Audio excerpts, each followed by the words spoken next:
So what do you think? Companies cannot be successful by having employees with the mentality of super chickens. Would you agree? As Margaret said, we need everyone. Every single person brings value to the organization. So, pause for a moment and think how this video may relate to your illustration, meaning your most current performance review experience. When you are done reflecting, continue. Performance management is often confused with one of its primary components, performance appraisal. There are some other components before and after performance appraisals that are part of the whole performance management process. So, performance management is a series of activities designed to ensure that the organization gets the performance it needs from its employees, and performance appraisals are the process of evaluating how well employees perform their jobs and then communicating that information to the employees. In other words, performance management includes activities pre and post the appraisal process. For example, design, communication, performance improvement plan, training and development, to mention some. At a minimum, an effective performance management system should do the following for the organization. Number one, make clear what the organization expects, so clear purpose and alignment with the goals. Number two, provide performance information to employees. Number three, identify areas of success and areas where development is needed. And number four, document performance for employee records. So, how this is documented is part of what we will discuss today. Performance criteria for appraisals may vary from job to job, but common employee performance measures often include the following: quality of output, quantity of output, timeliness of the output, presence, attendance on the job, efficiency of work completed, and also effectiveness of work completed. Specific job duties from a job description should identify the important elements in a given job and define what the organization pays employees to do. Therefore, the performance of individuals on their job duties should be measured and compared against appropriate standards, and the results should be communicated to the employee. Managers can use three different types of information about employee performance.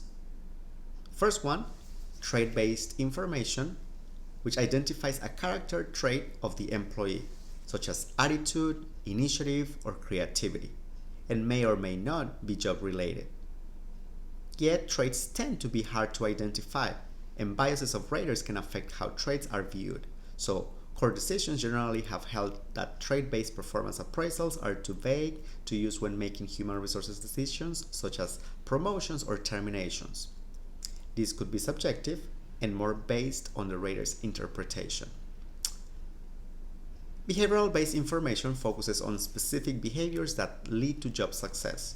For example, a director of human resources having an open door policy.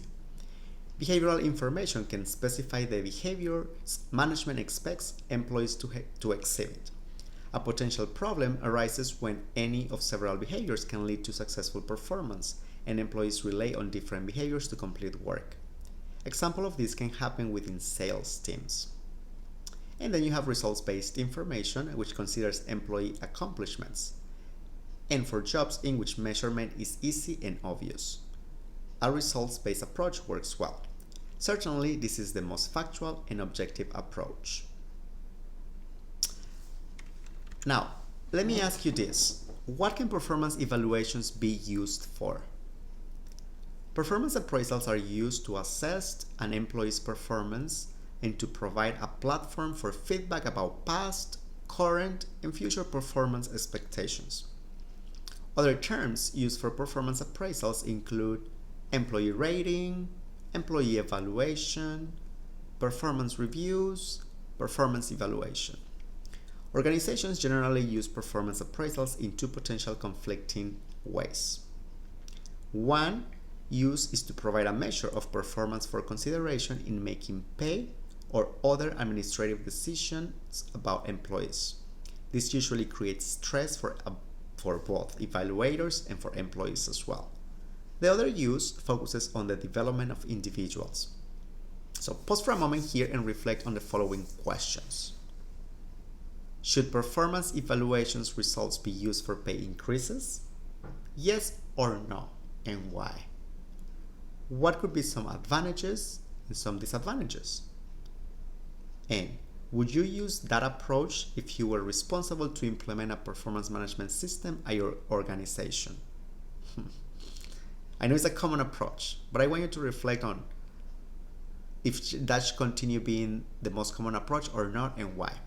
Once you are done reflecting on those questions, take the opportunity to review the template examples provided as attachments on Blackboard this week to get an idea of what performance appraisal forms may look like for managers and team members. Those are, of course, only one of so many existing examples. After you do that, you can continue watching this video.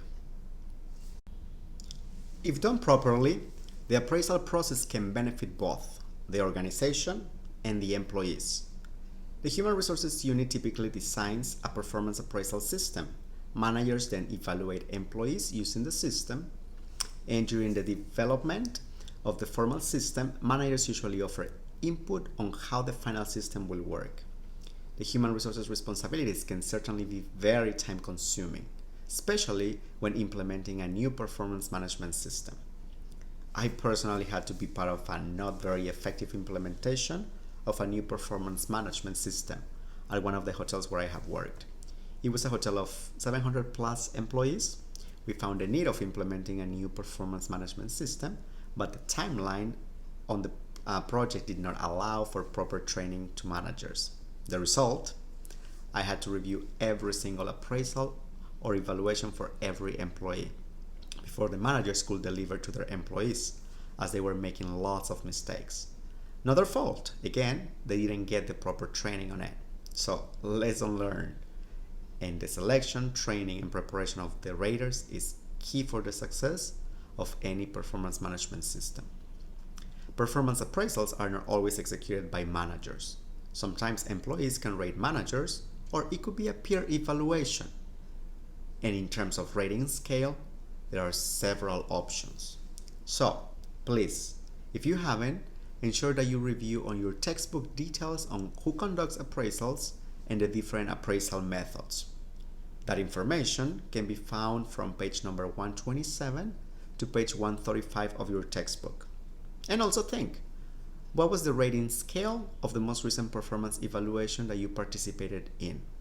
Was it numbers? Was it letters? Statements? Also, take the opportunity to review some rating examples on the template forms provided as attachments this week.